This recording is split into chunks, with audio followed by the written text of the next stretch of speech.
Who is this man? He had, as his contemporaries relate, the voice of one who can speak with gods and men and animals. He had the eyes of a man who had met with God face to face, eyes with the wisdom of the ages. He was one with his country and his people, but was most violently attacked by his countrymen and was forced to end his days in a foreign land. Who indeed is this man?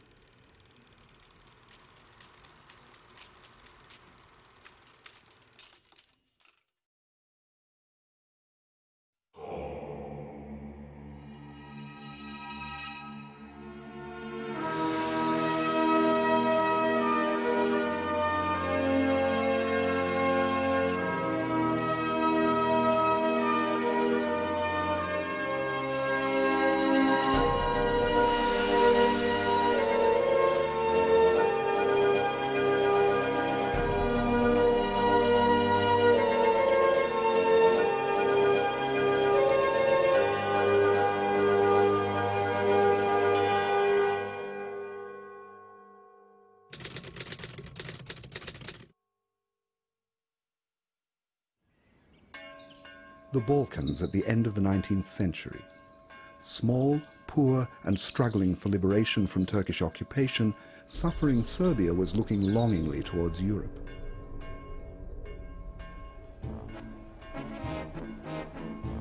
The peasant land of Serbia was faced with the necessity of literacy and modernization. About 100 kilometers southwest of the Serbian capital, Belgrade, on the Kolubara River, lies the small town of Valjevo. Before long, on an exclusively artisan settlement, there open the first industrial sectors, with a railway and electrical energy. A secondary school is opened, the first theatrical performances are staged.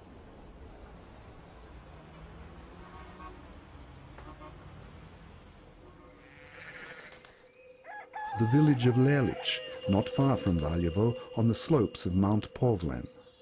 Before the most tempestuous days of Serbian history, before the uprisings of Karađorđe and Miloš, a man called Ante Jovanović, from Banjani in Montenegro, moved in the 19th century from Bosnian Srebrenica to the village of Lelic. He was distinguished in both uprisings by his love for God and his country, and when the second uprising was ended, he was chosen as the governor of the Valjevo region of Podgorina with his seat in Lelic. Ante had two sons, Sima and Velimir, and his family divided into two groups, the Simićes and the Velimirovićes. So here we have the Velimirovićes. There were several households of them. There were both Sava Velimirović and Novak. They were all brothers, kinsmen. On the other side, there were the Radosavljevićes, the two sides at one time being one group of brothers. So it was reckoned. There was one ancestor, and then there were two brothers. This is Bishop Nikolai's home. Here is where he was born. Nikola Velimirović was born 2 days before Christmas on December 23, 1880, according to the old calendar, or, according to the new calendar, on January 4, 1881. His father was Dragomir and mother Katarina, née Filipović, both of them from the village of Lelic. Now we are coming to the home of Granny Kata. We greet each other and kiss her hand as we all respect her. This was what everyone in the village called her, Granny Kata. It could be said that the Velimirović family was not simply a peasant princely aristocracy, but also a spiritual and priestly one. On Saturday evenings, when the week's work was all done, we gathered together to pray to God. In the evening, my grandfather, the head of the household, would call us all to prayer. We had no chapel in the house. In bad weather, we prayed in the house, in fine weather out of doors. The starry heavens were the dome of our church. The moon was indeed an icon, and dearest granddad was the priest. We crossed ourselves and prayed, looking at the earth and looking to the stars. The prayer ended again with deep bowing and a loud amen. When I recall this prayer in my memory, I feel more piety, more humility and more comfort than I ever felt in any of the big cathedrals of the world, in Europe and America.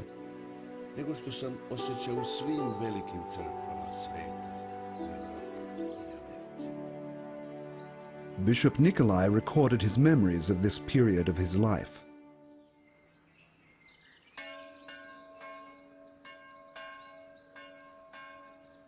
The young Nikola had his first schooling at the monastery of Chelia near Lelic. Here, Father Andrea, the superior of the monastery, a man known far and wide as a benefactor and a man with a merry heart, a hero of Serbia's wars against the Turks, taught him love for his fatherland and spoke to him of Serbia's glorious and troubled past.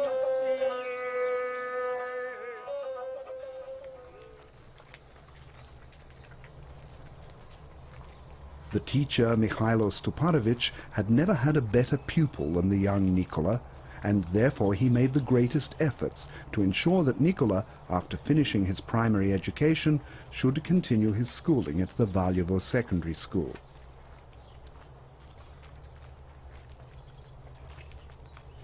At the turn of the century, the Serbian intelligentsia had predominantly been of peasant stock and had got their schooling by working in the wealthy houses of the town.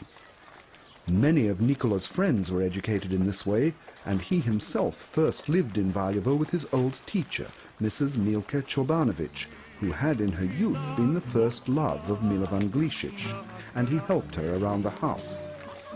She was, in fact, that famous Milka in the Old Town song.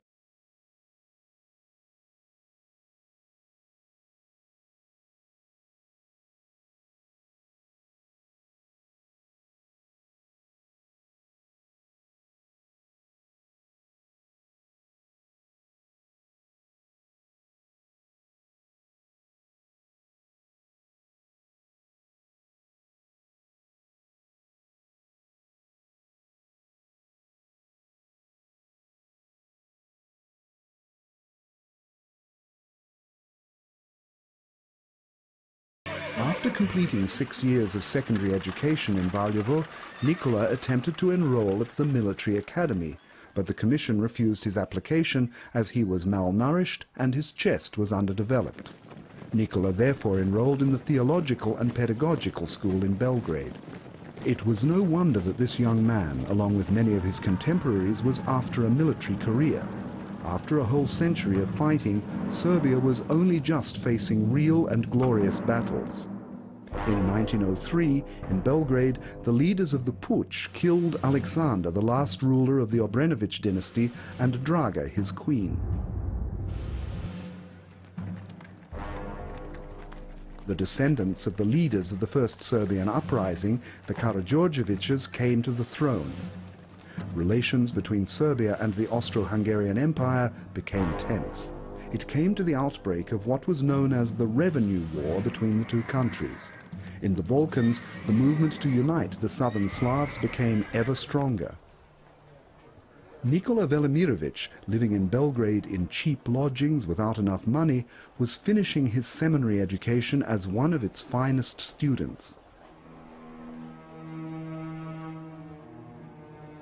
He supplemented his income by working on the distribution of the Christian Herald under the influential and well-thought-of Prota Alexa Ilić.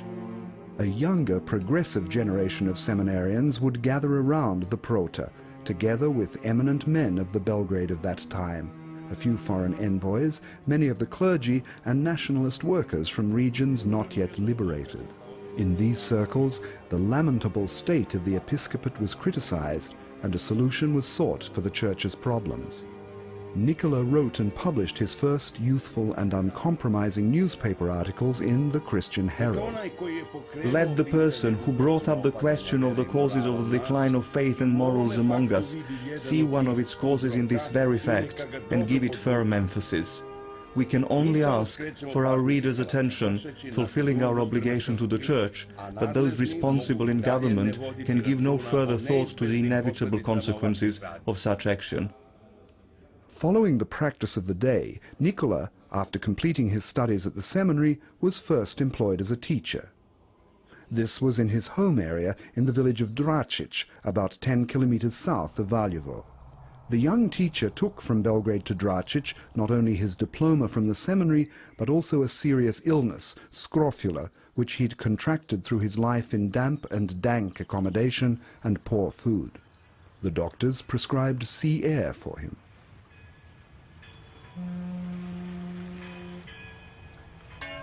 His stay in the Savina monastery on the Gulf of Kotor, an area then under Austro-Hungarian administration, left traces in one of Nikolai's earliest works.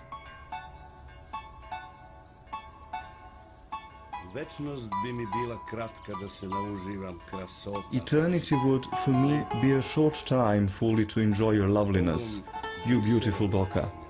Farewell, you pearl of this land. Farewell to you, proud Savina, that sits like a white swan beside the sea. Give, oh give courage to your loyal children, that most noble race of men, that they may endure in patience with faith and hope, while awaiting the days when the hope of the Serbs will be fulfilled.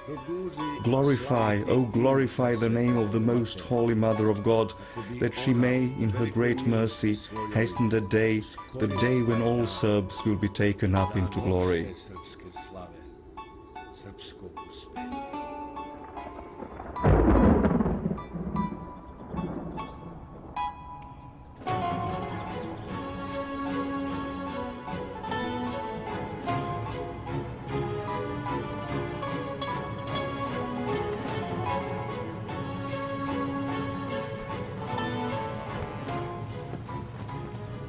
Nikola was soon to leave his beloved Serbia for a time.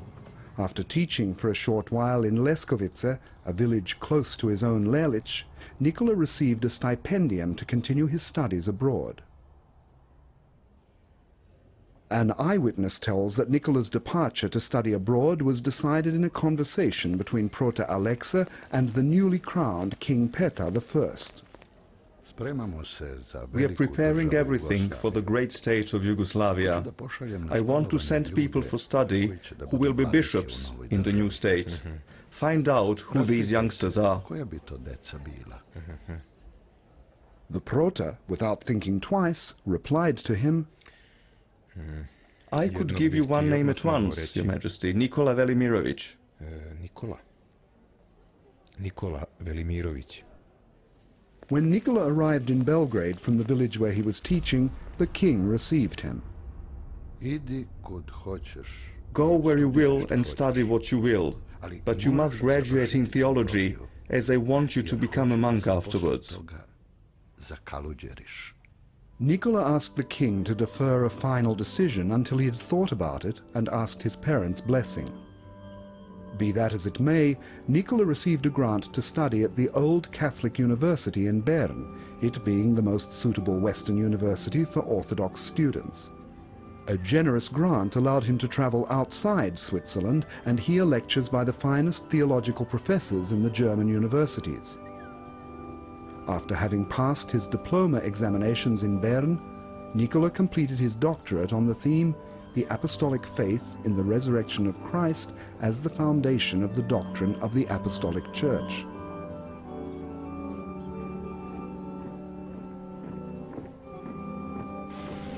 In 1908, the Austro-Hungarian Empire annexed Bosnia and Herzegovina. Among the Serbs, both those under Turkish occupation and those at home, a great unrest was evident. This time, though, war was averted.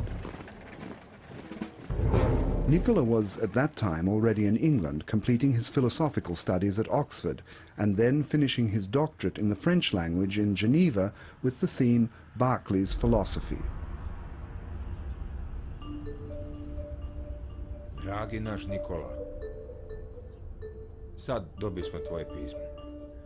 Oh dear Nikola, we've just got your very brief letter.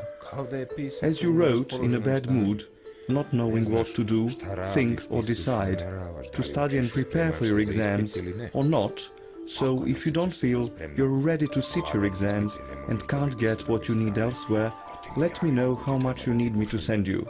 I'll take it from the valuable bank, which I will pay off with my shares, or will withdraw it from my savings account. I don't know where else. Your father, Dragomir. Tvoj otac, Dragomir.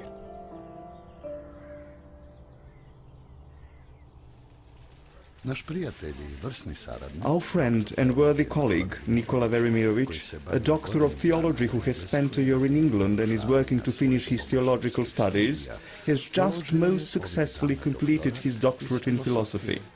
Dr. Velimirovitch will finally be returning to his homeland at the end of this month. He returned to Belgrade with 2 diplomas and 2 doctorates.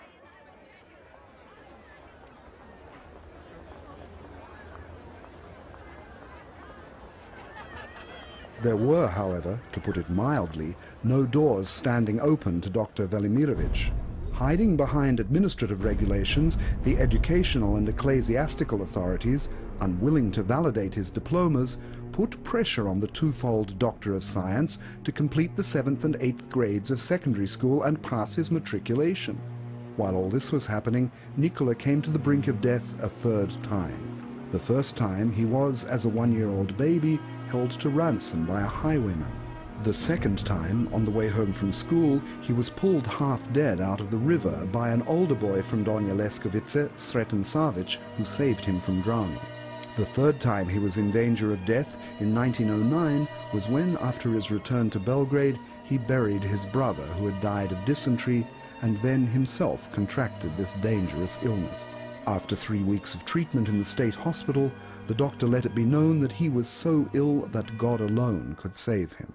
Dr. Nikola Velimirovitch wasn't alarmed by this attitude on his doctor's part. If God has need of my services, he will spare me. After 6 weeks of serious illness, he was completely healed. He went straight from the hospital to the Metropolia and made it clear that he wanted and intended to fulfill his promise about the monastic profession. Metropolitan Demetria sent Dr. Velimirovitch to the nearby Rakovica monastery, where, after 2 weeks as a novice, he was professed on December 17, 1909. At his tonsuring, he received the name Nikolai. Dr. Nikolai was ordained priest on December 20 the same year. In Belgrade, it had been whispered for a long time that Dr. Velimirovitch was a great preacher. When the Belgrade press made it known that here a monk Nikolai would be preaching in the cathedral after Christmas on St. Stephen's Day, it was even early on difficult to find a place. The elite of Belgrade, one could say the nation's leaders, academics, university professors, generals, and even the king came to hear his sermon.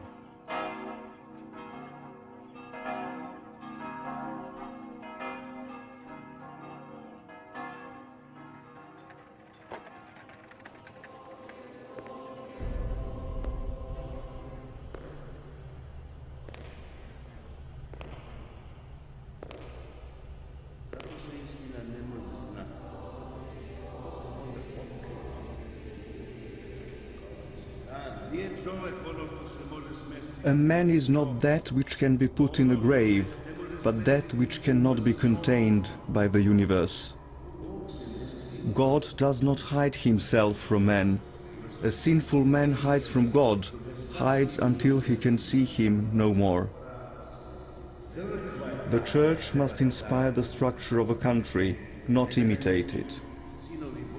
But his hearers, among whom were rationalists and atheists, were each of them bewitched, or rather enraptured, in a state of ecstatic fervor till then unknown to them. A great preacher was born. When the king left the church, Nikolai welcomed a group of enthusiastic local residents.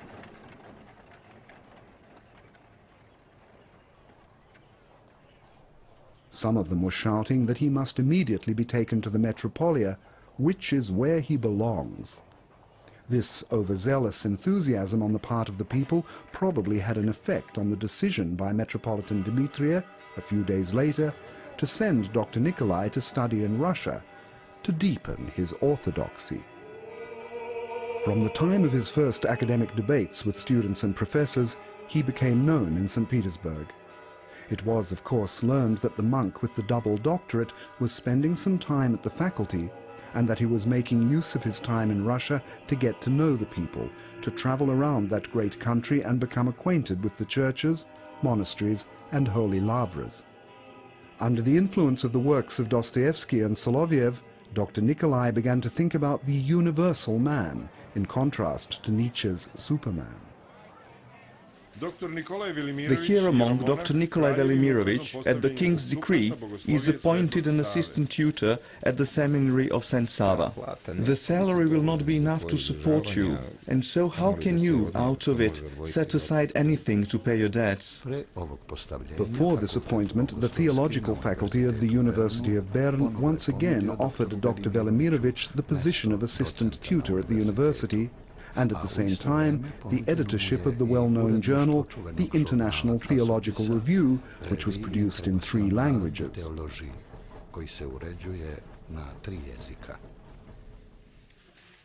As far as I know, we can find nothing else, no other source for the paying off of the debt, than the publishing of sermons. We hear that Dr. Nikolai will soon be returning to his homeland from Russia, having gone there for a time at the beginning of the year. Mr. Nikolai Velimirowitz spoke the day before yesterday in the cathedral in the presence of a great number of people. And today, when troublemakers are openly praising him, this doctor has no orthodox degree. In the circumstances, it is necessary for us to watch this gentleman a little more, to say something about last year's self-advertising sermon at Christmas and about his study of Njegoš and religion. Praise and attack. There's nothing moderate where Nikolai is concerned. This is a fate that will accompany him throughout his life.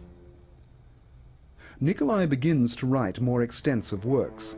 They first appear as articles in journals and are then published as books. Njegoš's religion. To many of our contemporaries, both rich and poor in spirit, religion appears as some old fortification, the corners and vertices of which are in ruin, the walls of which are pierced and worn through, its gateways fallen in, its doors twisted, and its thresholds broken up. But religion, as a creative force in man, is not dead but alive.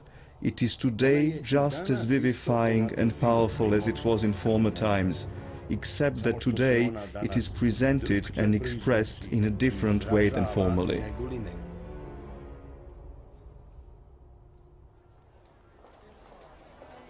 It seems as though Nikolai devoted his whole life to proving the truth of these lines. A sensation in our scientific, philosophical and theological literature. It is not just a pity, it is a sin not to read this rare book. This young professor of the Belgrade Seminary is no less interesting than the Bishop of Cetinje himself, writes a well-known elderly critic, Jovan Skerlic, although he aligns himself with those who are concerned for Nikolai's orthodoxy.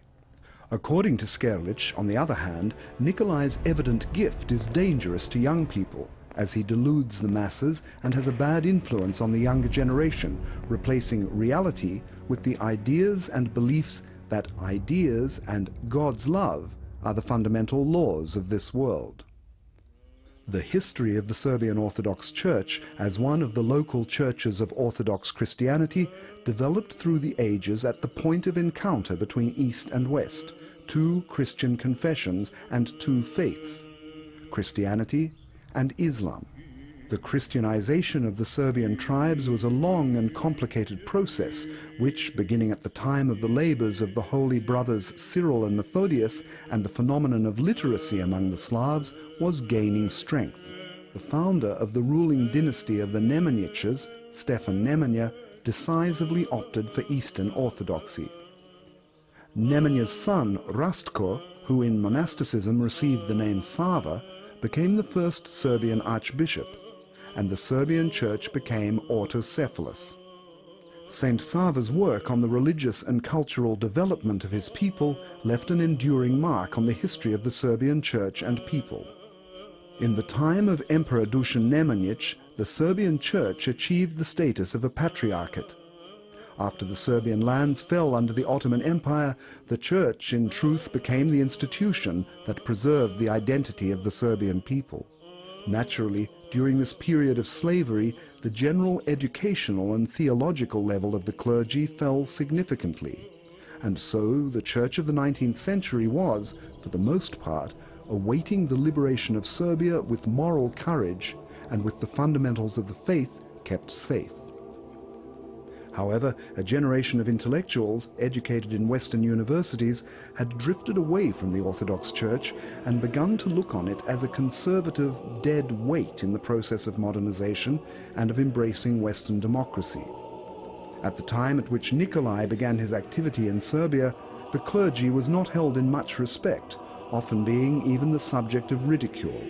It wasn't expected that anyone in the church hierarchy would follow in the footsteps of the first Serbian archbishop, Saint Sava, that anyone at all would be able to combine the deep roots of Orthodox spirituality with modern cultural currents, and should in truth clear away the dust from the historical paths of the Serbian people. Of course, the phenomenon of a man like Nikolai was an embarrassment to many people. To be a man, even a great man, is a small thing. Be ye gods, say the Holy Scriptures. To be a man, this is a small thing. To be gods, this is the greatest of all. But Nikolai continued to study the sciences, philosophy, theology, and art. He continued to preach and write, and began to engage in intensive national activity. He was greeted in Sarajevo as an already well-known preacher. His words were to be remembered. By their great love, the Bosnian Serbs have annexed Serbia to Bosnia. As soon as the liturgy was over, a police officer accompanied him to the first train for Belgrade, having first congratulated him on his gift of oratory.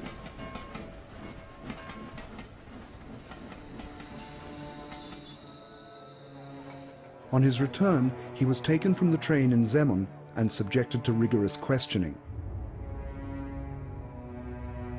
In 1912, his books Nietzsche and Dostoevsky and The Sermon Under the Mount were published. His contemporaries agreed that Nikolai's sermons made an impression on the souls of men in the same way that light enters into a dark room. A preacher that the 20th century needed has been revealed. The well-known Serbian writer Branislav Nušić put the sermon on The Great Name as an example of a sermon in his rhetoric.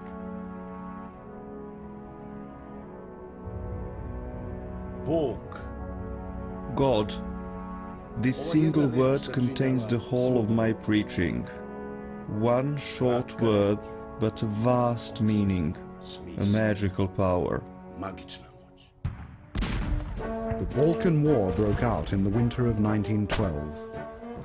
Serbia, together with the other Orthodox countries of the Balkans, moved towards decisive liberation from the Turks. Although he wasn't conscripted, Dr. Nikolai, an assistant tutor in the seminary of St. Sava, refused his salary, giving it to the state for the duration of the war, and set off with the army to the battlefield, not only to preach and console the people in the suffering of war, but also to take part himself as a humanitarian volunteer and helper of the sick and suffering.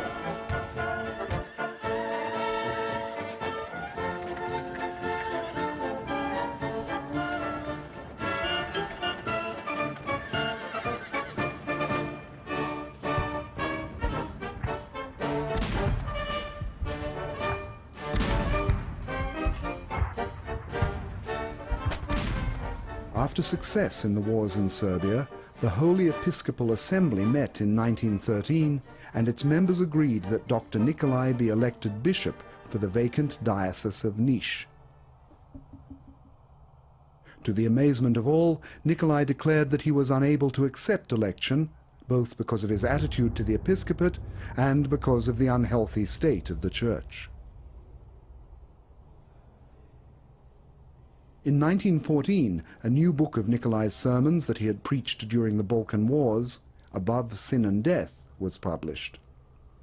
In it are the words, "There is nothing in the world that makes a man so triflingly puny as the fear of death." The book was published directly before the outbreak of the First World War. European civilization was entering into a serious crisis, but Serbia was fighting for its very existence. The hero monk Nikolai, immediately after the first day of mobilization in 1914, went from Kalinic Monastery to Belgrade and placed himself at the disposal of the headquarters of the city of Belgrade and the supreme headquarters. After that, he went off to the Ayot on the Sava to the front line of fighters in the defense of Belgrade.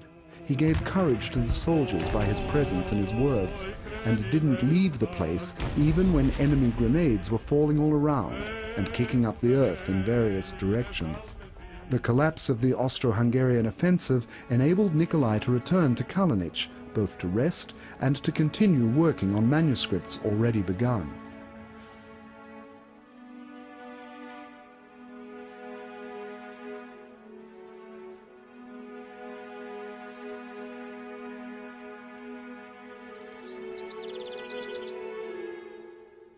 Up early, matins, then a walk through the woods above the monastery.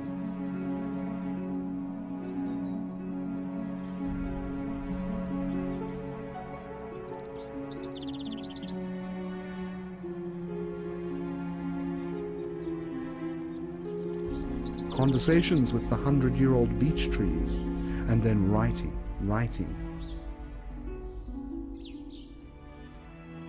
The rosette on the wall of the monastery, slightly worked over, was later to become a mark of protection on all his books.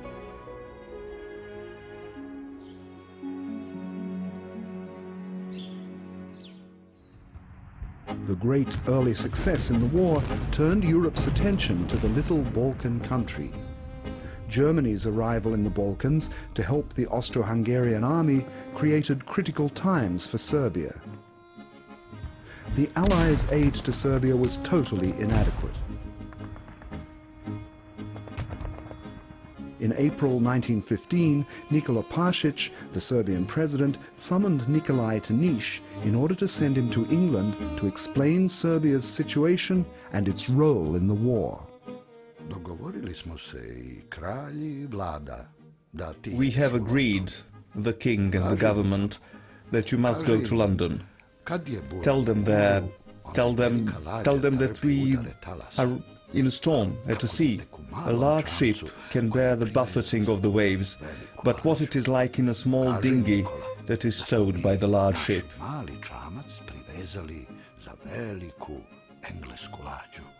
But what else am I to tell them? Pašić, Baja as he was nicknamed, gave him a brief answer. It will tell you of itself, Nikolai. As King Peter's chaplain at court, Nikolai went first to Paris, where he spoke before the Yugoslav Council in words which, by their originality and power, stood far out from the words of the politicians present. In London, where he still knew almost no one, he began without hesitation in Hyde Park. Instead of speaking, he played on his shepherd's flute, on which he had learned to play as a child in Lelic. People gathered, interested in this strange priest and his unusual instrument. At last, Nikolai began to speak.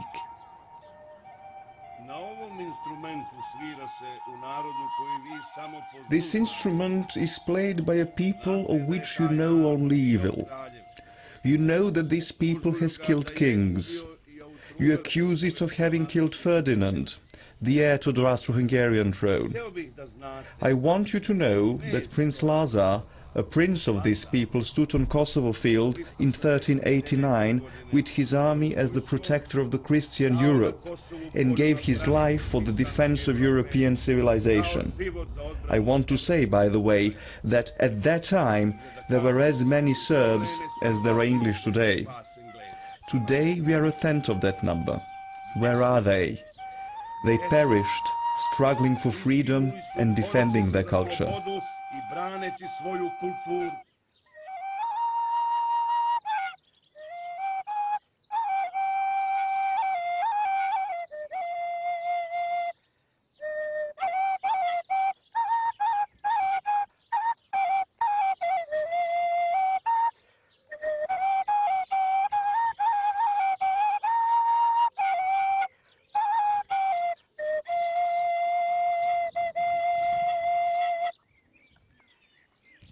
Bishop Nikolai loved the flute.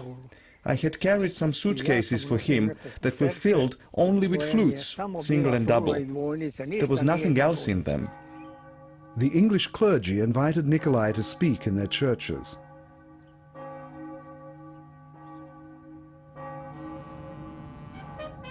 In the second half of June 1915, Nikolai arrived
great American scholar of Serbian birth, Mihailo Pupin, bewitched by Nikola's ability, was to declare, "That which was done in the Middle Ages by Saint Sava in foreign climes has been done in these days by Nikolai for the Anglo-Saxons." Serbia was entering its most difficult period. Enemy armies were occupying the land from all sides, and the Serbian army was retreating across the frozen Albanian mountains. Hunger and typhus were decimating the suffering soldiers. Nikolai returned to London towards the end of 1915. The great English cathedrals were unable to contain all Nikolai's hearers when he spoke. Entry was only possible for those who had previously obtained tickets. Nikolai knew no rest. It happened that he would speak 5 or 6 times in one day, and that in different parts of London. The head of the English army literally said to the head of the operative division of the High Command of the Serbian army, General Milan Milovanovic, "What are you so afraid of when 3 armies are fighting for you? Your army, the Allied army, and a third army, Father Nikolai." When in 1916 the whole of the contemporary world was gathered together for the Shakespeare tercentenary, Thomas Hardy, John Galsworthy, Rabindranath Tagore, Bergson, Romain Rolland, Santayana, Metterlink, Sienkiewicz, Nikolai also spoke. All those present were astonished at the appearance of this black monk, and even more at his perfect English and the content of his sermon. I do not know Shakespeare. It is impossible for me to know him. But Shakespeare knows me. He has described me. He has described all the secrets of my heart in such a way that, reading him, I find my very self in him. Before St. Vitus Day, Vidovdan, June 28, 1916, the Archbishop of Canterbury sent a letter to all the churches saying that that day was to be observed as a Serbian day. Hieromonk Nikolai spoke in St. Paul's Cathedral in London, the first non-Anglican priest to do so.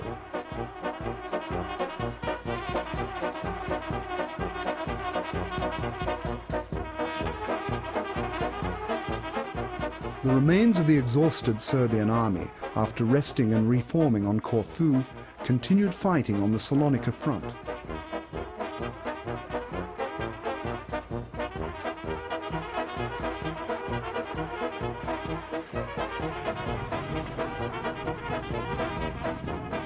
The great victory and heroism which was in 1918 to accompany the penetration of the Salonika front by the Serbian soldiers was to bring them worldwide glory and to bring freedom to Serbia. The Serbs and other southern Slavs from the vanquished Austro-Hungarian Empire joined with Serbia and Montenegro in a unified state.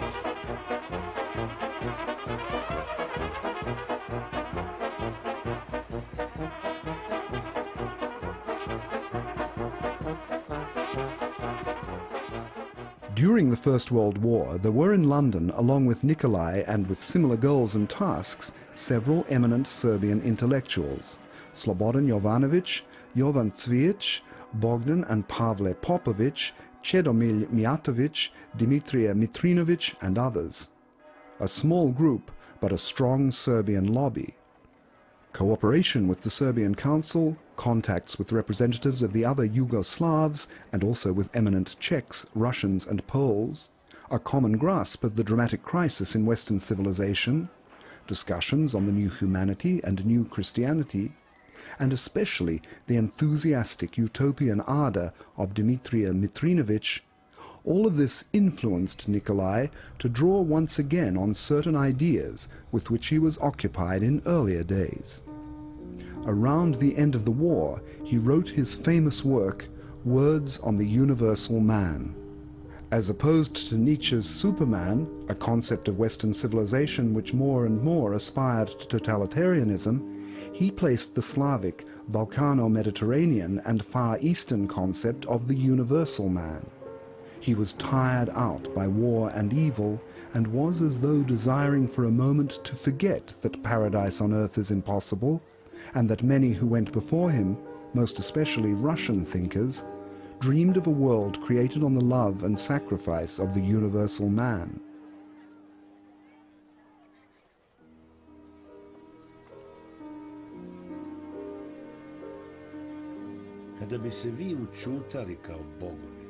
Were you to be as silent as gods, you would be reconciled like gods. Were you to seek yourself in them, and not them in yourself, you would hear how they wash one another's feet. It would be heard on all sides, on the Ganges and the Jordan, on the Nile and the Amazon, everywhere, in all the rivers in which you drown one another in their name, they wash one another's feet. Oh, that you would just wash your mouths out. Words on the Universal Man, a religious poetical work with many elements of Eastern wisdom, in which the heroic figure, mythologically seen as Ananda Vrangavran, makes a plea for universal brotherhood, was welcomed by many as one of the most serious books to appear in Serbian culture.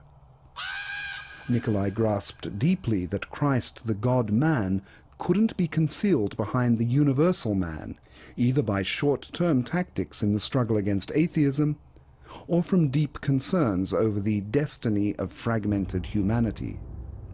Authority.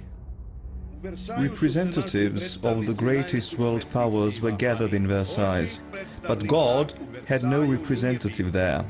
How then could that treaty be believed in?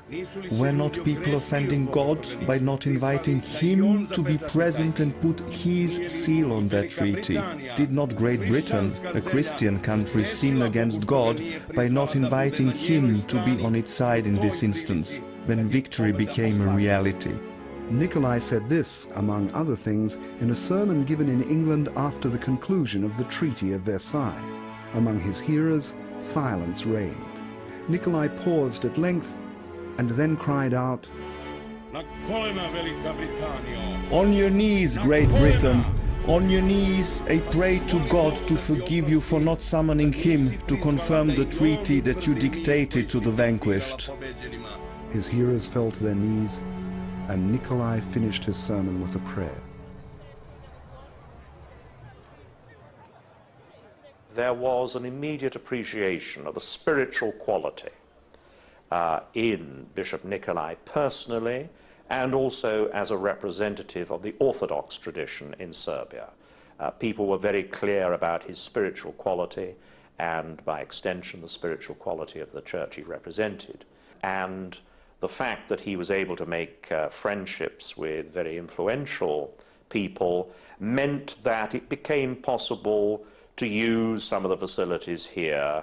Bishop Nikola Velimirowicz is a great inspiration in this process of deepening our Christian conversation and finding ways in which we can serve Christ in one another. And that's why we have chosen his name to be associated with the scholarship, which we are trying to collect funds for, to assist people recognized and approved by the Serbian Orthodox Church who wish to pursue further education and further studies in this country. As a mark of the recognition of the whole of his work in England, the Archbishop of Canterbury and a large group of the most eminent Englishmen gave him a pectoral cross and a certificate. The friends you made during the time you spent in England can't let you go without a visible sign of our respect and love. We have listened to your preaching with great joy, the one and the same gospel that is addressed to the whole of mankind by the one Redeemer, our Lord Jesus Christ.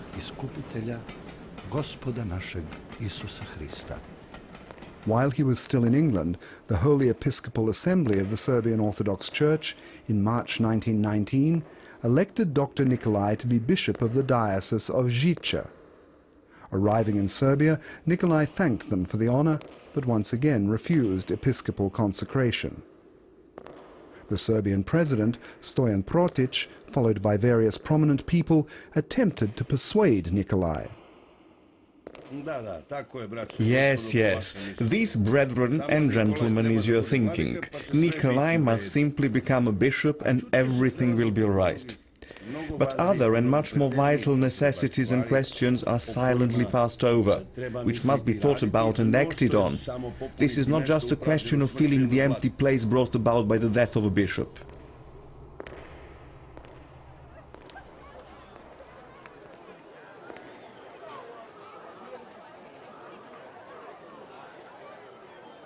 At last, after several moves by the Metropolitan as concessions to Nikolai, he was put under a moral obligation to accept episcopal consecration. One of the most significant events in the recent history of our church took place on May the 5th, 18th, in the cathedral. Dr. Nikolai Velimirovitch was consecrated as Bishop of Zicza. On June the 20th, the new Bishop of Zicza, Dr. Nikolai Velimirovitch, arrived in Čačak. A huge crowd of people went out to the Morava Bridge on that day to await his arrival.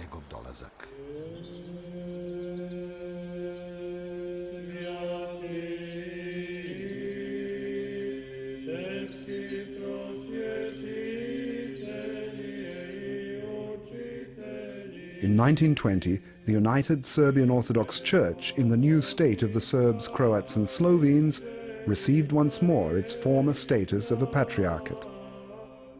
Around the end of the same year, the assembly released Nikolai from his duties as Bishop of Zicza and appointed him Bishop of Ohrid. Both the assembly and Patriarch Dimitrie considered that Nikolai was the person to bring the people of this small and remote diocese, in which there were only about 30 priests, and those semi-literate, to the faith.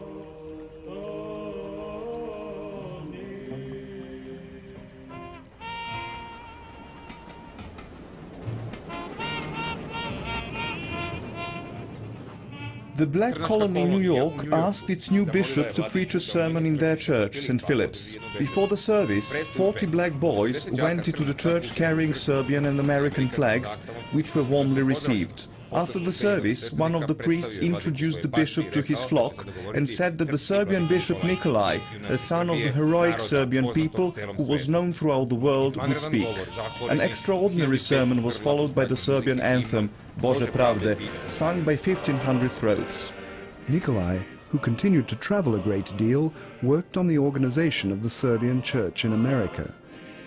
He gave a series of lectures, visited England, and attempted to resign as a diocesan bishop in order to give his full attention to missionary activity.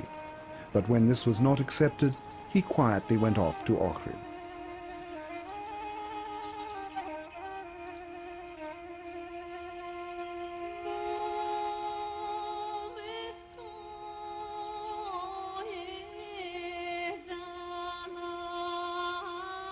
Almost everyone who knew him says that this was a great change of direction in his life.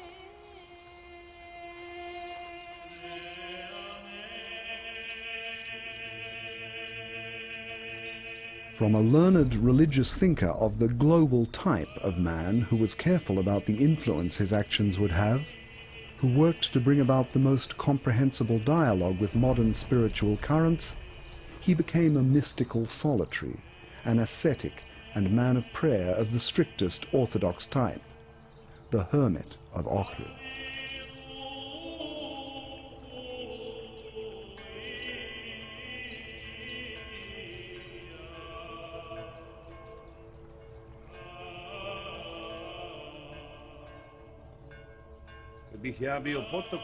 Were I a mountain stream, I would be thinking, not of my uneven path, but of the lake that is awaiting me. Terrible indeed is the abyss into which those fall who are enamored by events that pull them down. O Heavenly Mother, my only love, set me free from slavery to events and make me thy slave.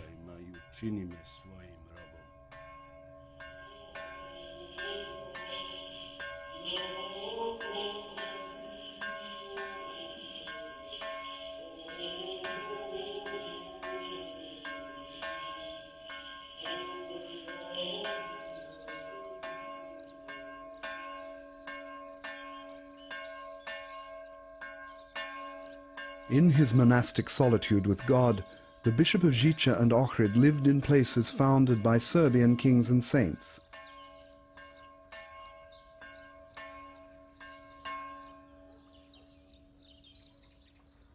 Simply, without personal needs.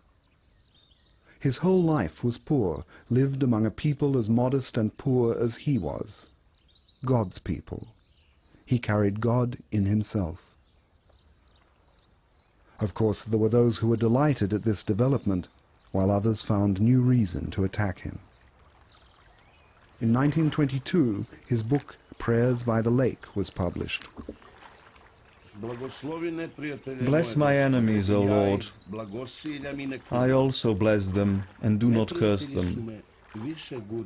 My enemies have done more to drive me into thy hands than have my friends. My friends bound me to the earth. My enemies loosed me from the earth's bonds, destroying all my hope in the things of earth. They made me a stranger in the earthly kingdoms, and a useless dweller upon earth. As a wild beast that is hunted finds a more secure shelter than one that is left in peace, so I, persecuted by my enemies, find my safest refuge hidden within thy tabernacle, where neither my friends nor my foe are able to destroy my soul. Bless my enemies, O Lord. I too bless them and do not curse them.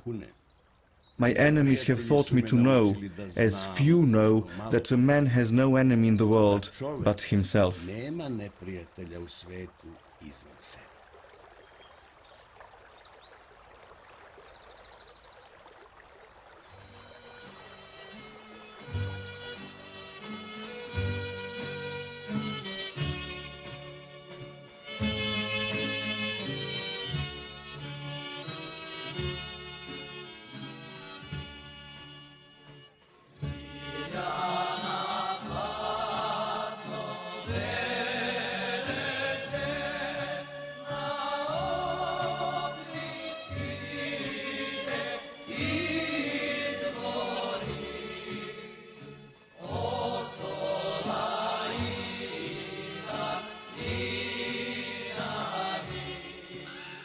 Before making journeys all around the diocese, the bishop would, in breaks in his writing, walk through the streets of Ohrid and on the shore of the lake. It is said that during these walks he was accompanied by ravens which he fed, referring to them as wise birds. One raven in particular was always hopping around the bishop, behind and before him.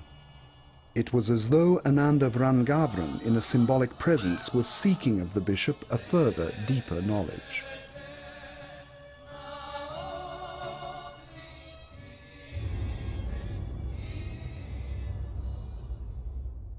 The bishop, in his modest house in Ohrid, was visited by people both from Serbia and from all parts of the world.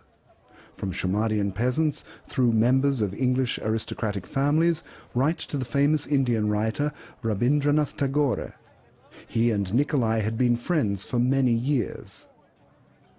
Nikolai, who had studied Eastern thought, once took Tagore to give a lecture in Belgrade at Kolarets. In Ohrid, Nikolai visited King Alexander and his wife. The king's relationship with Nikolai went through various phases.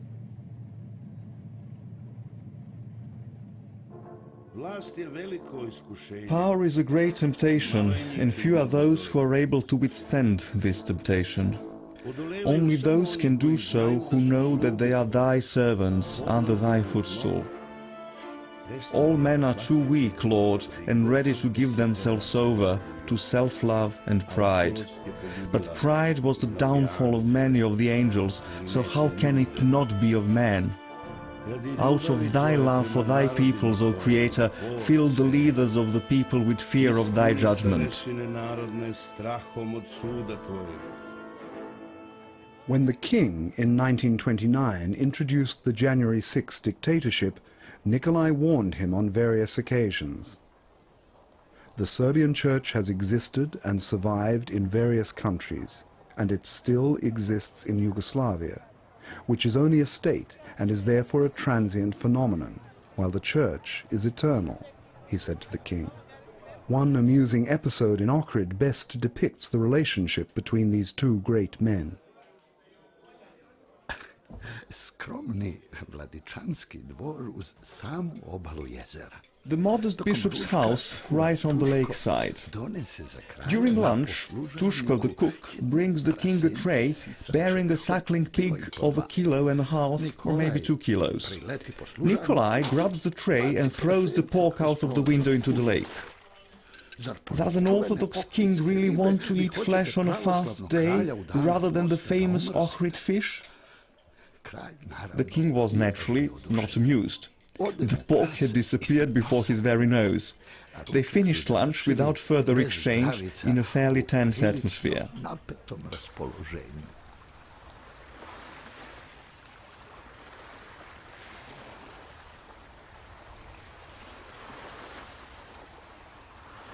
Nikolai had a sense of humor and often knew how to use it, both in conversation with people and also in some of his sermons as a means of emphasizing the force of his message.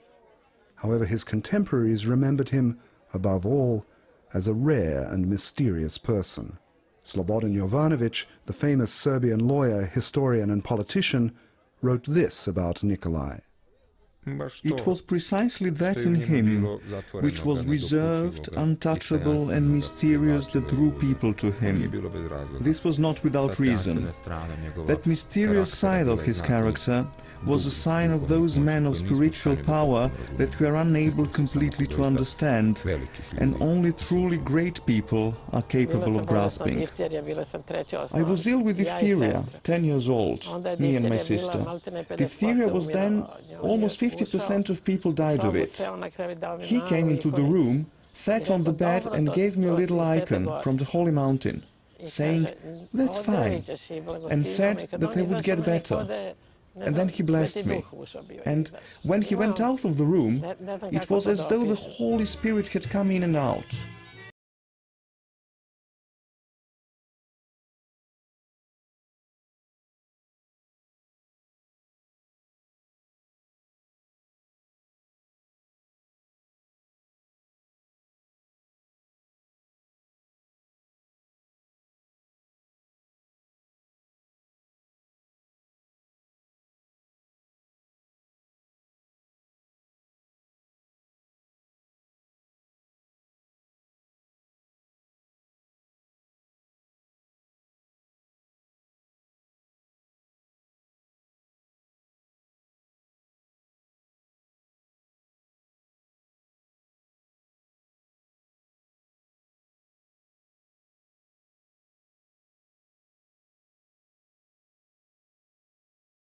Bishop Nikolai travelled to the Holy Mountain on church business and on to Constantinople, and also once more to America and England. In 1925, Bishop Nikolai took part, together with the Patriarch, other bishops and the King and Queen, in the translation of Niegos's relics to the restored memorial church of St. Peter on the summit of Mount Lovchin. The sermon by the famous writer of Niegos's religion left an indelible impression on all present. Nikolai linked Niegos's virtues with those of Montenegro, a country that has, through the ages, given many great men to the Serbian people. Bishop Nikolai told the enthusiastic Montenegrins that, in the troubled times that were coming, it was necessary to combine the impetuosity of Šumadija with the steadiness of the Montenegrins, combining courage with wisdom.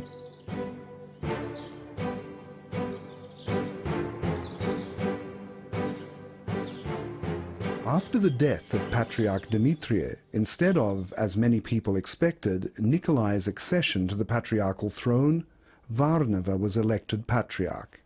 The dioceses of Ohrid and Bitol were combined, and thus Nikolai became the bishop of a far larger diocese.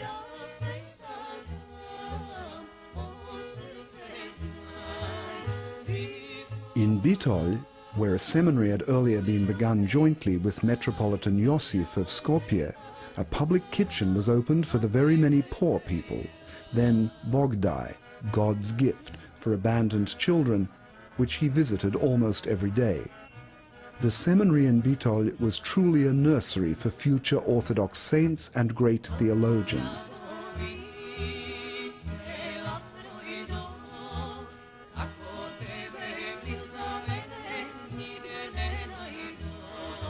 The bishop spent his free time in writing and prayer, sleeping very little.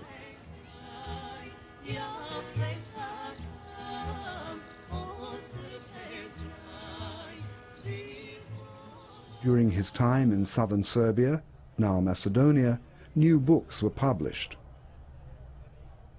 Thoughts on Good and Evil, Homilies, his popular major work, the Prologue from Ohrid, Missionary Letters, The Faith of Educated Men, a book of poems, The Spiritual Lyre, then War and the Bible, Symbols and Signs, Nomologia, The King's Vow.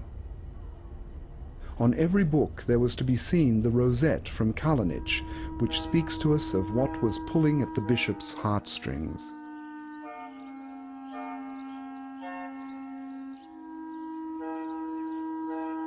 The bishop worked in Ohrid and Bitol on the restoring of old and famous monasteries.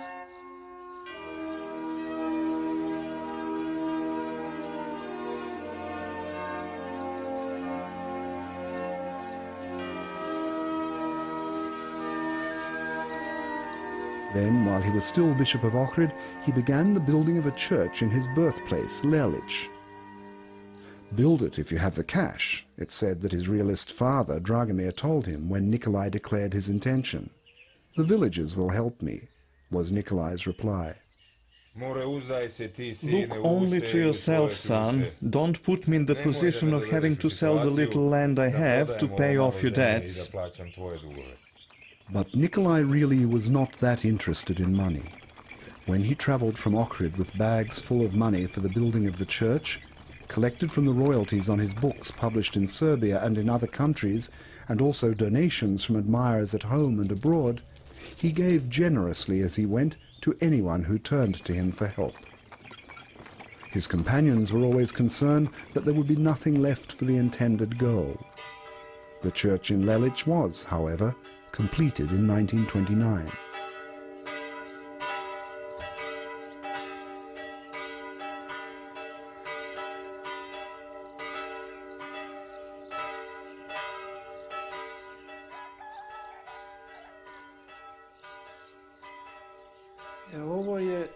So, this is Bishop Nikolai's room and bed, on which he rested when he came to Lelic.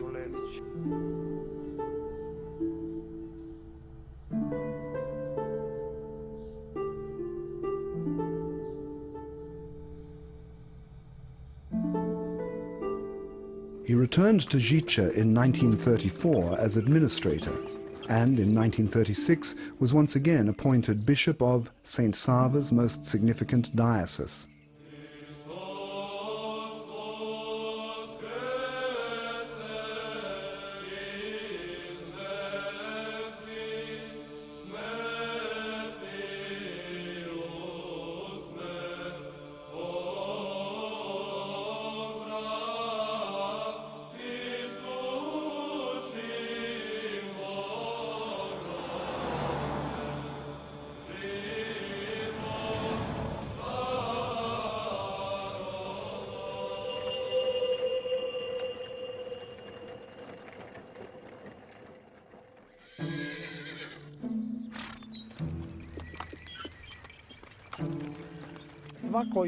Every morning, the coachman set out from Žiča with a carriage and arrived at exactly 6 o'clock to find the bishop already coming down the steps.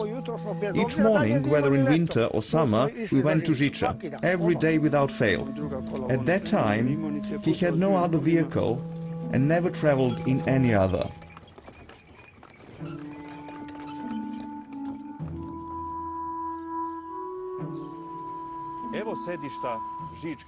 This was the seat of the Žiča diocese during the episcopate of the Holy Bishop Nikolai of Žiča and Ohrid and of all Serbia. He lived, slept and wrote here. On his return to the Diocese of Žiča, Bishop Nikolai gave himself to the great labor of restoring the existing churches and monasteries and building new ones. He was given yet another title, the Restorer Bishop. The monasteries of Rudenica, Jovanja, the Monastery of the Holy Trinity, the restoration of Žiča, and then the Ascension and the Transfiguration, the Annunciation, St. Elias and the Meeting,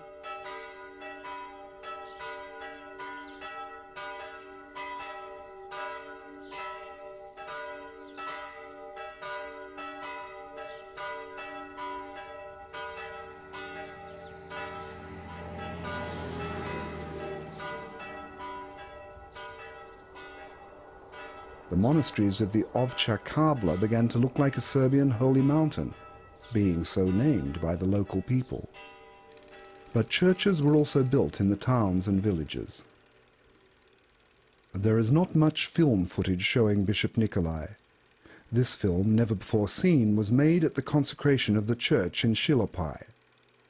The church, dedicated to St. Nicholas the Wonder-worker of Myra in Lycia, was built by the pre-war Belgrade businessman Ljubo Saračević and his wife Mara in his birthplace under Rudnik. This film of the consecration of the church was made in 1939 on the Nativity of the Mother of God when I was 10 years old. This church was built by my father and mother.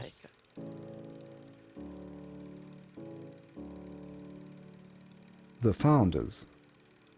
The welcome at the Kriva Reka railway station. The procession to the church.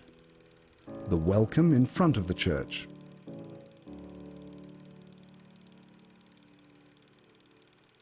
The greeting.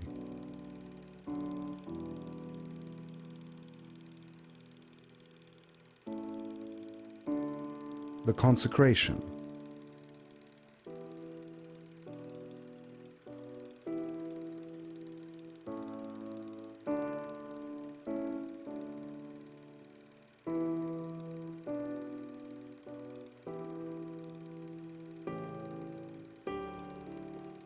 Bishop Irine Georgievich of Dalmatia,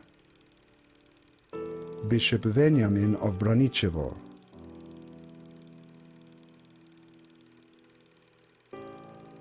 the King's delegate,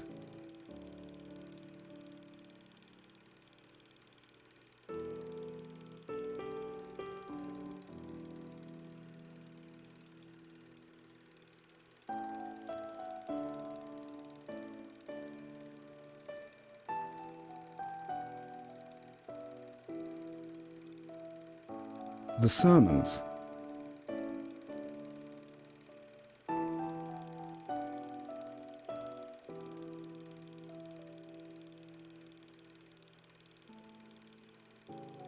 the people in their best clothes, the folk dancing, the common table,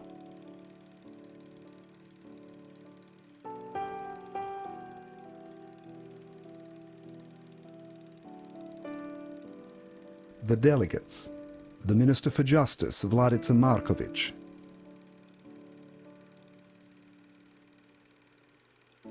the Minister for Religious Affairs, Voja Janjić,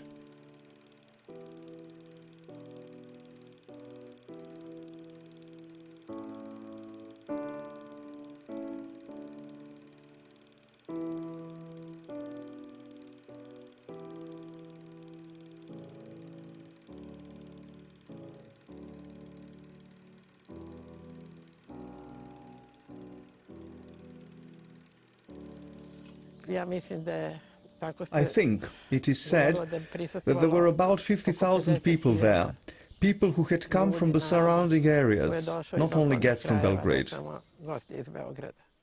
In the Kingdom of Yugoslavia after the First World War, an unusual religious and moral movement began to spring up, which was in time to grow into a great spiritual force for the Serbian people. An Orthodox Christian Brotherhood, or devotional movement as it was often called, began spontaneously as a reaction to the spread of atheism and vulgar materialism from the sincere desire for the moral renewal of simple people, laymen from the villages and towns. With enormous missionary enthusiasm, a few of them in peasant dress moved among the people to preach Christ's teaching on salvation. They all desired an active church. The Orthodox clergy were at first reserved towards these devotional groups.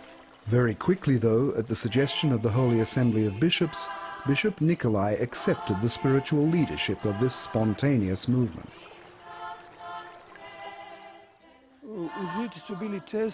Gatherings of the faithful and meetings of the devout were very, very frequent at Žiča. The church was full every Sunday, and pious people came from the surrounding villages and sang. After the Holy Liturgy, spiritual songs were sung in front of the church. The bishop always celebrated and preached in the especially beautiful way that Bishop Nikolai had. For about 20 years, until the Second World War, the devotional movement was to grow to number 400 brotherhoods with several 100,000 members. From year to year, devotional gatherings were held, at which the most welcome guest was Bishop Nikolai.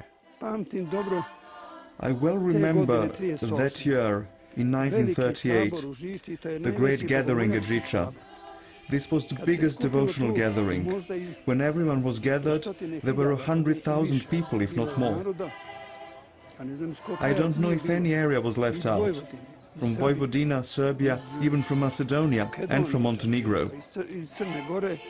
There were a great many missionaries and preachers there. I would say 50 or even 100 maybe. By day and night they went, barefoot villagers, men and women hungry from fasting, with icons carried aloft, singing spiritual songs and crossing themselves, heading for Žiča to pray in their bishop's presence and receive his blessing. And then amazing things were spoken of. For example, how they got on, what sort of reception they had from the people, that sort of thing. And then they recorded some things. In certain places people refused to receive them. And then, he said, they had to go from one village to another. Don't drive them away, don't throw stones at them, for you could hit Christ, Bishop Nikolai said of the devout pilgrims. After the Second World War, during the time of the communist dictatorship, the pre-war devotional groups and the children of their families did a great deal to promote the survival of the Orthodox Church in Serbia. The greatest number of priests, monks and nuns were recruited from their ranks.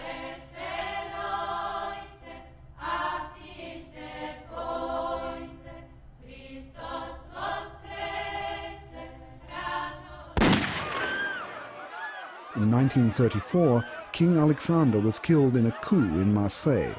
In the Kingdom of Yugoslavia, the separatist aspirations of the Croats were openly becoming stronger and stronger.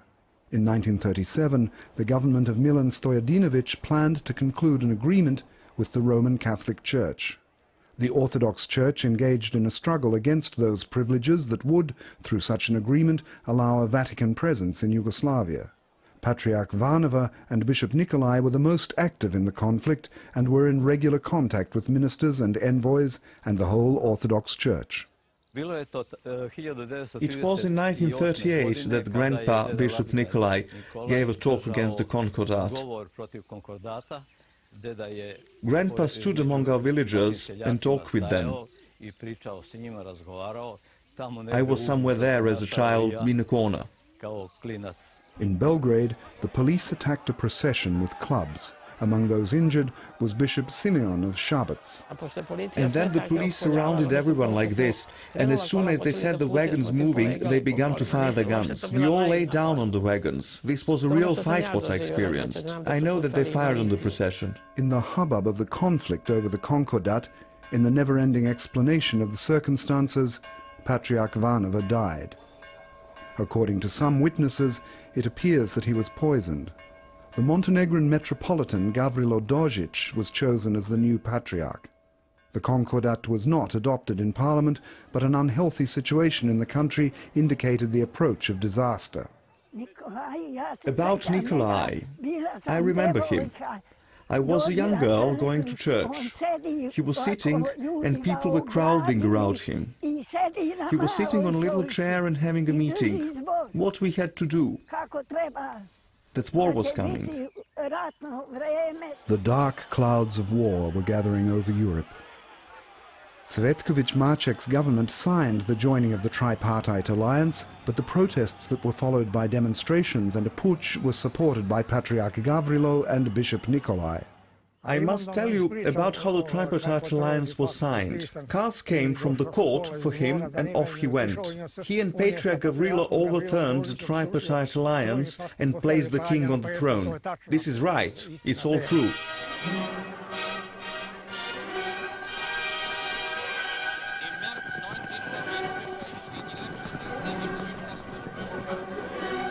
When the Germans occupied Yugoslavia, Bishop Nikolai was at first interned in the monastery at Žiča and then at Ljubostinja.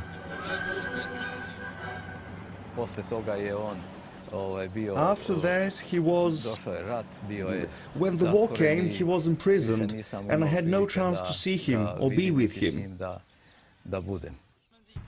Nikolai was trying to do something for the people who were suffering in great numbers in Kraljevo and Kruševac.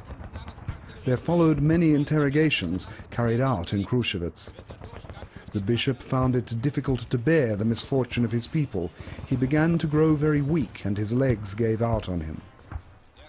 At the interrogations, however, he refused to sit in front of the German officers.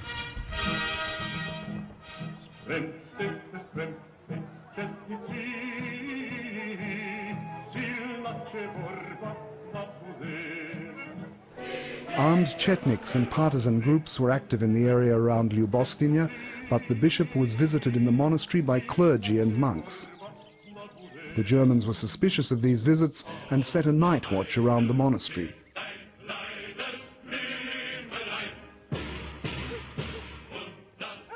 The nuns going in and out of his room with lighted candles was thought by the watchers to be some sort of signal.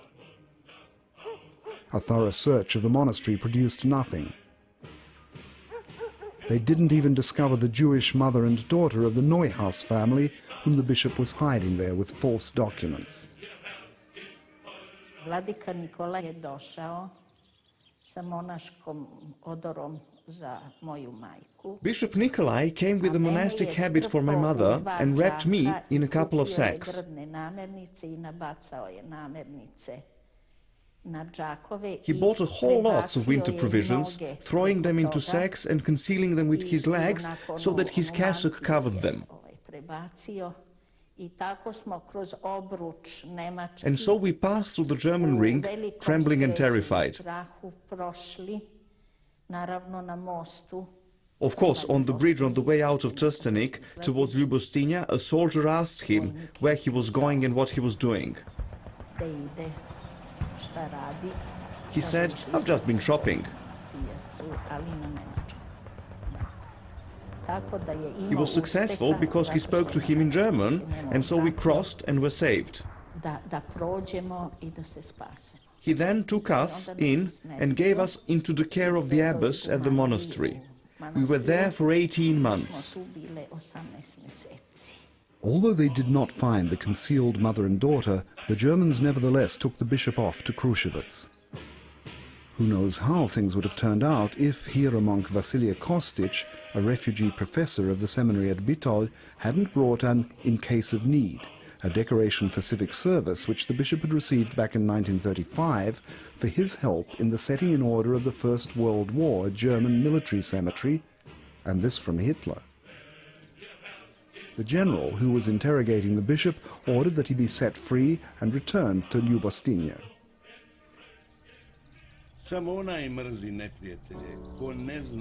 He alone hates his enemy who does not know that enemies are not enemies, but cruel friends. It is really hard for me to say who has done me more good and who more ill in this world, my friends or my enemies. Therefore, Lord, bless my friends and my enemies. At the time of the fighting in and around Kraljevo, the Germans emptied the bombs of 6 planes on Žiča monastery. An enormous hole was opened in the church and the monastic buildings were burned.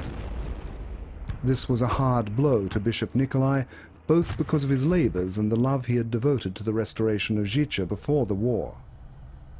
He was left only with his writing. His friends were not able to supply him with enough paper, which was then in short supply.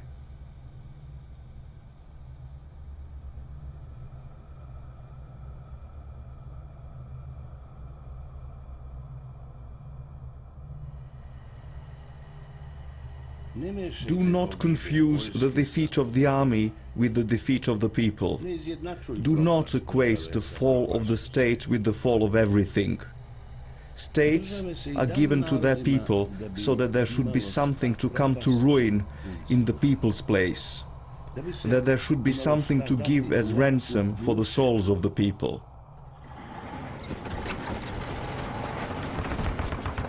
At the crack of dawn on December 3, 1942, the German army blockaded the monastery of Ljubostinje on all sides. They rushed into the monastery during the morning service and took Bishop Nikolai, his nephew Jovan and hieromonk Vasilije off to the monastery of Vojilovice near Pančevo. There many guards were awaiting the bishop in a genuine prison regime. Denied visitors and the possibility of leaving the monastery buildings, they were in prison walls. The prisoners were only allowed in the monastery church on Sundays and feasts to celebrate the Holy Liturgy. The bishop and hieromonk Vasilije gave themselves the task of correcting the translation of the New Testament made by Vuk Karadžić. When a German captain once, on a visit to the prisoners, offered the opportunity to go for a walk from time to time, Nikolai, whose legs were weaker and weaker, answered him. Were I, after such a long time, to go out and walk, I would be so delighted that I would begin to run. Your guards would conclude that I had decided to escape, and they would open fire and kill me. And so I would perish guiltless in error. The bishop did not abandon his sense of humor when things became difficult. When they transferred him to Vojilovice, Nikolai openly mocked at the officers for having sent 14 lorry loads of soldiers for him, one old man. "You would have done better to save your petrol," he said to them then. The prisoners at Vojilovice were soon joined by Patriarch Gavrilo. In September 1944, the Germans took Bishop Nikolai and Patriarch Gavrilo from Vojilovice in windowless railway coaches to the concentration camp of Dachau.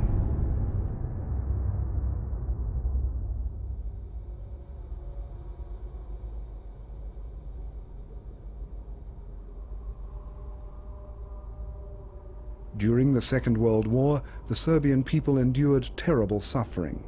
Fired on in all parts of Serbia and in Jasenovac, suffering in wars with Germany, the Ustashes, the Bulgarians, and also in civil war. but these two great Serbian personalities arrived at the ill-famed camp of Dachau. These two weakened, sick men in advancing years shared the fate of the other prisoners in the camp, but they were soon taken to the camp hospital. Intervention from all sides finally bore fruit. They left the camp and were sent under military guard to recuperate in Bavaria and Vienna. The Germans tried all the time to manipulate them for their political ends and the struggle against the Yugoslav partisans, though without success. The fall of the Third Reich and the coming to power of the communists in Yugoslavia found them in the Tyrol, where they were finally liberated by the 22nd American Division of General Collins. In the chaotic situation at the end of the war, when a large number of Serbian emigrants were unable to return to their homeland because of the communist dictatorship, though some of them were given into the hands of Tito's partisans by the English, Bishop Nikolai and Patriarch Gavrilo arrived at last in England. From there the Patriarch returned home, but Bishop Nikolai, his health seriously undermined, went to America in 1946, further and further away from a Serbia that was in the embrace of a deceptive ideology of brotherhood and a unity of equality.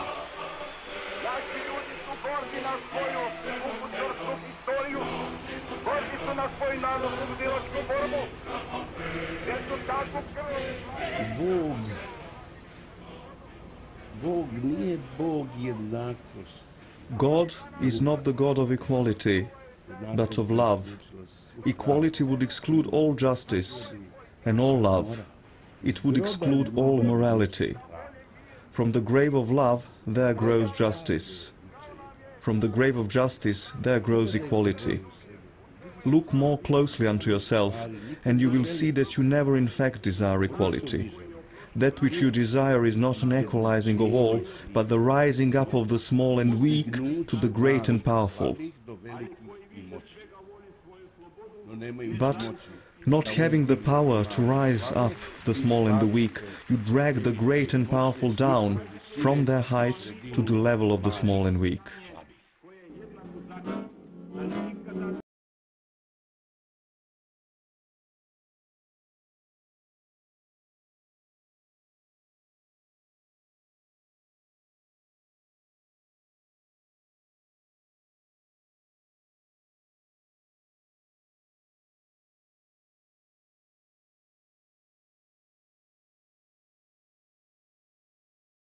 Are well known and at least partly explain the feelings of many Serbian emigrants.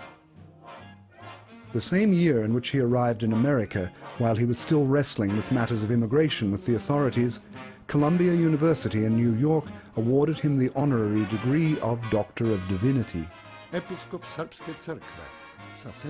A bishop of the Serbian Church, with his seat in Ohrid and Žiča, known and respected for his holiness in mercy, who has always, above all, been concerned for the poor and unfortunate in his land that has suffered so much.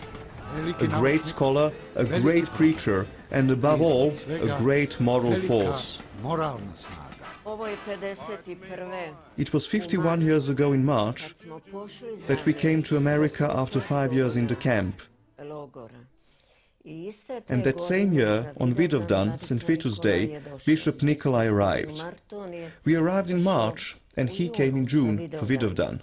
He celebrated his first liturgy here with Proto Dusan, my husband, and he preached.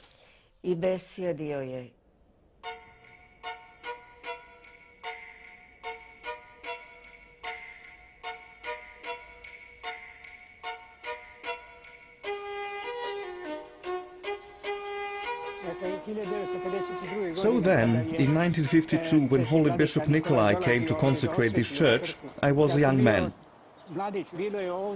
There were about 4,000 odd people here. Quite simply, everyone came. The press was also here, you know, and his talk was published. He even preached part of his sermon in English here in this church. It was an event of first-class importance, first class. The Serbs were then still completely, well, people from whom you had no need to keep your distance, of whom it was thought they were worthy of respect.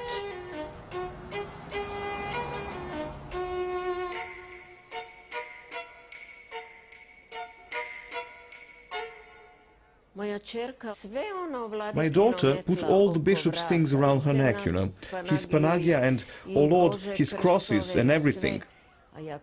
I ran to her and grabbed hold of her, but he said, no, no, no, don't touch her, she is a little girl, just you dress up, you need to dress up.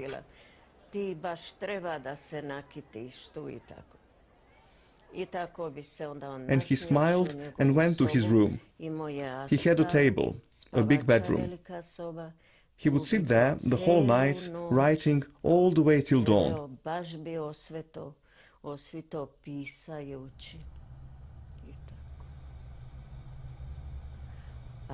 But he didn't like television, no.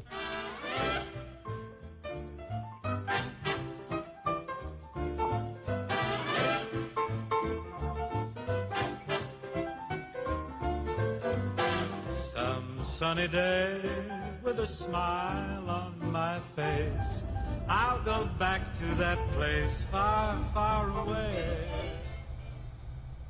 Both Orthodox and other Christians counted Bishop Nikolai among the apostles and missionaries of the New World. Various groups of constantly bickering Serbs vied with one another around the bishop, trying to draw him onto their side. O discord and jealousy, daughters of the serpent of hell, where would it live if there were no Serbs? Nikolai's friend from pre-war days, Uncle Stevan Tolic, sang on one occasion. It is worse still now.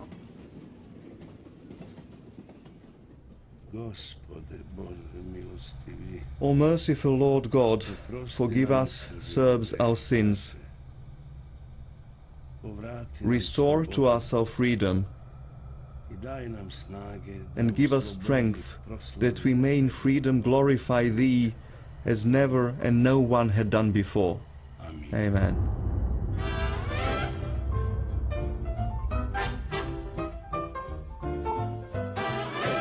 Nikolai continued his missionary work in America and wrote sermons.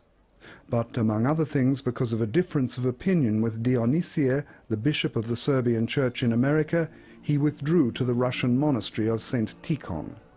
There he taught in the seminary and was given the post of rector. He never ever indulged himself.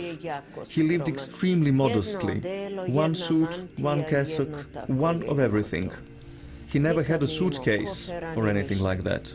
As far as was possible, he kept in touch with Serbs in Serbia. He answered letters, encouraging, teaching, and sending help. He wrote to his nephews, Jovan and Tiosav. I am unable to live without speaking and writing. I would not be allowed into my country, but I am too old to be sent to prison. There were many in Serbia who remembered him, but the new regime proclaimed him a traitor and an enemy of the people and prepared to put him on trial and condemn him. His citizenship of the new Yugoslavia had already been stripped from him.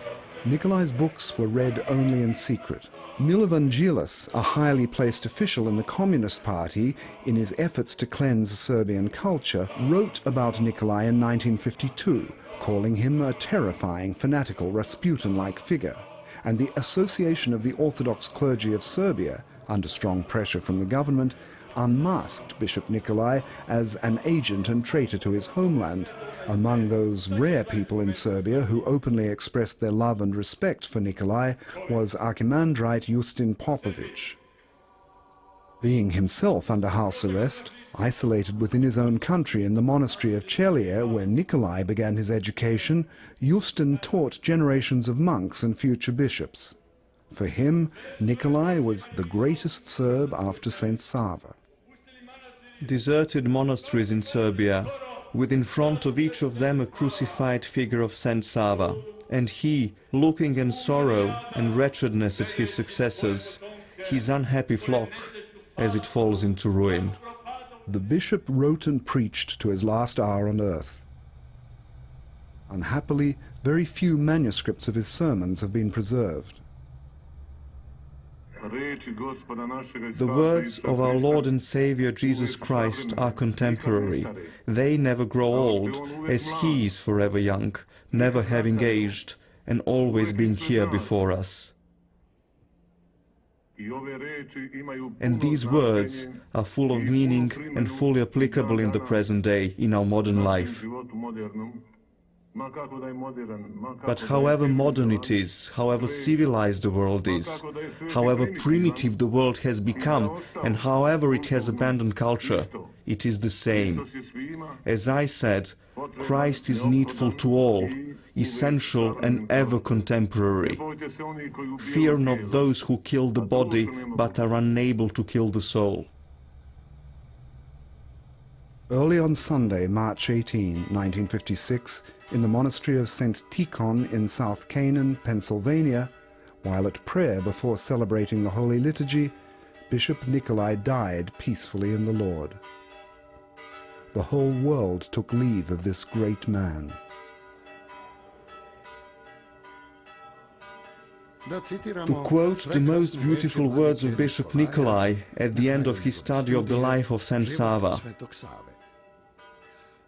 the death of a member of a family is a blow to that family. The death of a king or a hero is a blow to his nation. But the death of a saint is a blow to many nations, or even to the world. For a true saint is like heavenly ozone to weaker human souls. When the news of his death reached Belgrade, the bells of all the city churches rang out at the same time. Bells tolled all over Serbia. The church in Serbia had undergone persecution and had survived, as the Christian Church of the Apostles had done under much persecution throughout its history. Along with Abba Justin, who in his famed annual memorial services in Lelic sustained a living link with this new Serbian saint, the new bishops preserved his veneration. As with many of the saints, the veneration was born among the people even while the saints were still on earth. This was also the case with the holy Bishop Nikolai. So it was that, after his death, it was perfectly natural that his veneration should continue and spread. Serbs in the diaspora helped in the publication of Nikolai's books. The holy Bishop Nikolai was undoubtedly one of the brightest stars in the heavens of Serbian history. Prota Milica Protic, of blessed memory, spent 40 years collecting the works of Bishop Nikolai with the desire that they be published on the occasion of the 40th anniversary of his ordination to the priesthood. This did not come to pass, and he jealously guarded them. When atheism came to our land, Bishop Nikolai became, as a religious thinker, a persona non grata. Publication of his works was banned, and Milica kept them hidden.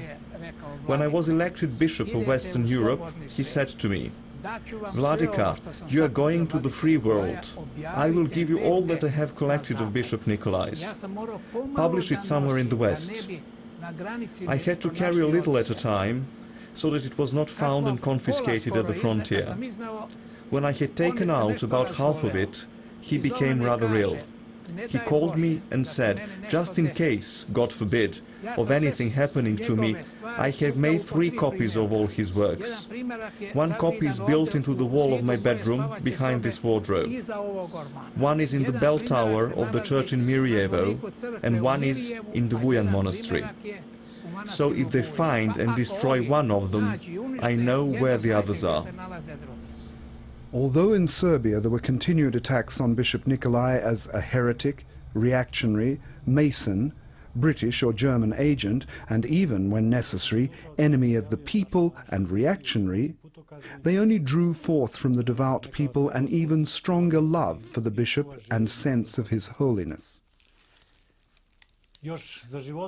Even during his life, the Serbian people considered the holy Bishop Nikolai to be a saint. This was especially so after his death. The Serbs began to venerate him as a saint and to invoke him in their prayers, particularly in the dioceses of Šabac and Valjevo. But what can be reckoned to be Bishop Nikolai's first proclamation as a saint and this was what it was called for a long time in our diocese, took place on March 18th, 1987, in the Cathedral Church in Szabadz. Bishop Jovan, his nephew, was present at the Holy Liturgy, and the Holy Episcopal Liturgy was celebrated by Amphilochius, the then Bishop of Rshets, or rather Banat. In the presence of a church full of the devout, both clergy and people, the icon of the Holy Bishop Nikolai was brought into the church and the first Holy Liturgy was celebrated. With the blessing of Bishop Stefan of Žiča, we desired, before he was officially included in the diptychs of the saints of the Serbian Orthodox Church, to celebrate the liturgy to the glory of God and with his name.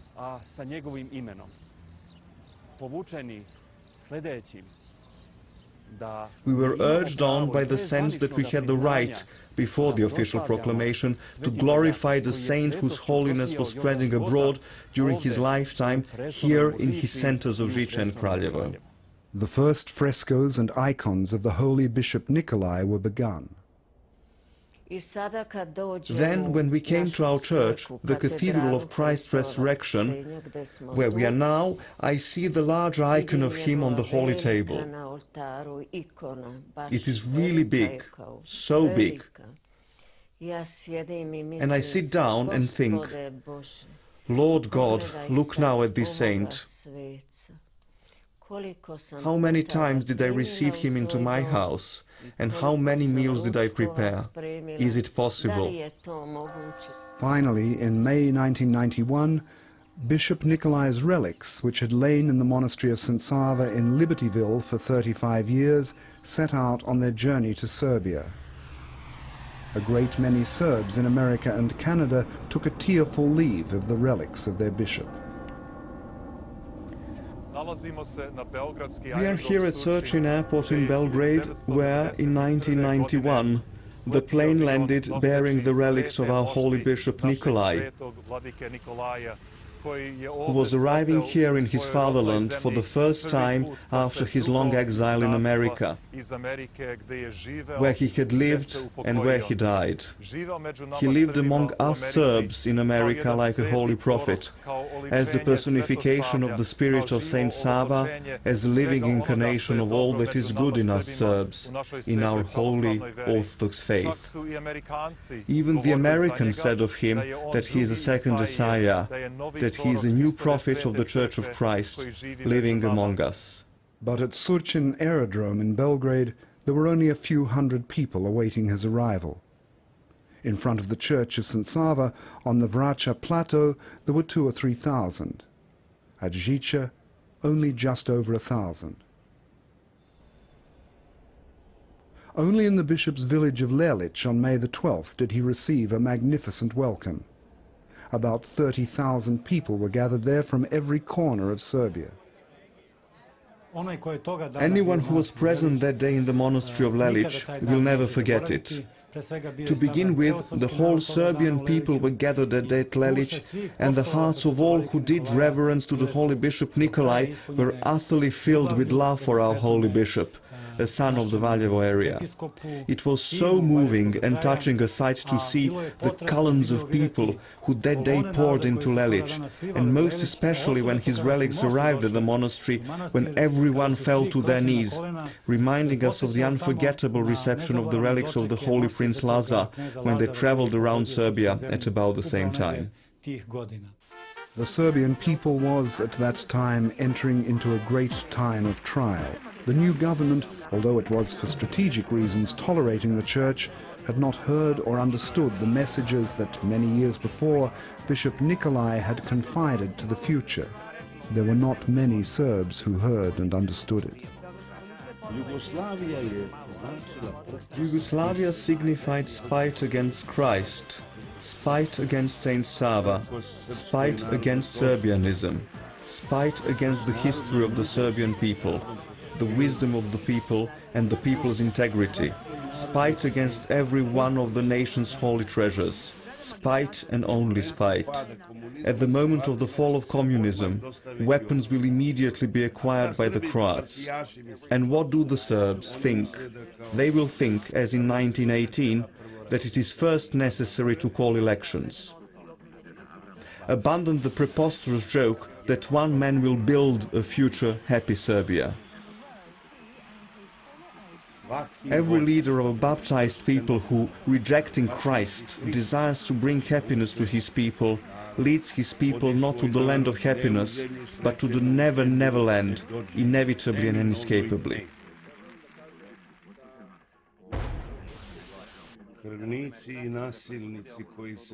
The murderers and tyrants, who at other times retreated in terror through darkness and tight places, have now become leaders of the leaders and princes of the princes. Indeed, they will not consume their wealth in peace, but will squander it in memorial wakes for their kinsfolk. They will dream of deceptive and devastating uprisings, and they will leap up at midnight, terrified and sweating. Their life will be long, that their punishment may be even longer. It will be worse for their people which gave birth to them than for the Jewish people, for they had the example of the Jewish people and did not learn from it. They will hearken to calumny of their name and will not dare to peer out of the window. They will look on their people enslaved in great lines and will be afraid for themselves. And they will listen in dreams and in waking to the cursing of their name, and they will tremble but will not be able to die.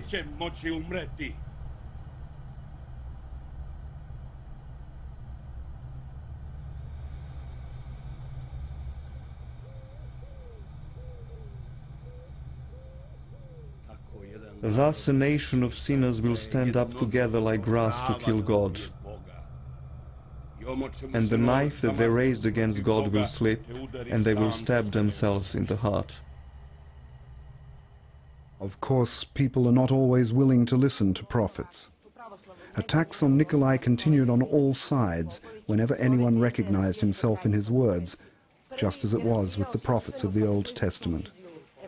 From the flood of the most inspired prophetic words with which Nikolai reprimanded both his own people and other nations when they forgot God, his present-day enemies would single out several lines which they would reckon to be sufficient indictment. Nikolai, a reactionary, an anti-Semite. It could quietly be said that the prophet Jeremiah was a greater anti-Semite than he was. St. Augustine described God as having a beauty that was ancient but always fresh. The truth is that if you marry fashion, the passing fashion of a particular moment, you're very quickly made a widow or a widower as things change. So to be deeply rooted in that ancient tradition is extremely important, or else we're carried away with every change and every fashion. Often more greatly valued abroad than at home, Bishop Nikolai has long been recognized as a saint both by the Serbian Church and by other local Orthodox churches. He was proclaimed in 2003.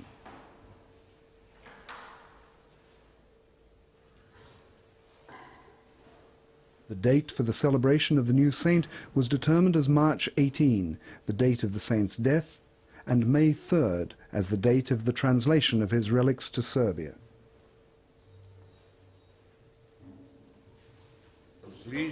Hearken, O Lord, the prayers of thy righteous men Sava and Nemanja for thy sinful people, and save thy people, for it is thy people, although it is sinful.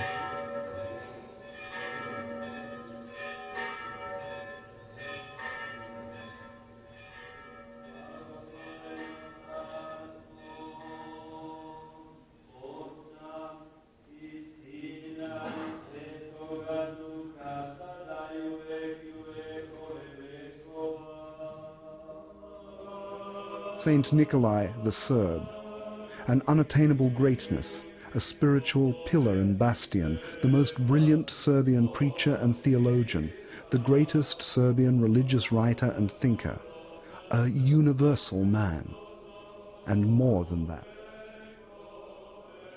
Saint Nikolai the Serb. Let us return to our question at the beginning. Who, in fact, is this man? And, at the end of the day, perhaps only he himself can give us an answer. I ask a sensual man, "Who are you?" And he replies, "I am I." And he thinks of his body. I ask a thinking man, "Who are you?" And he replies, "I see two sides in myself, and I make my way between them, associating first with one and then with the other." And he is thinking of his instinctive and conscious soul. I ask a spiritual man, "Who are you?" And he replies, "There is someone in the depths of my soul. I stretch out my hand to grasp him, but see that to do so I would need arms longer than the universe. Ask him who I am."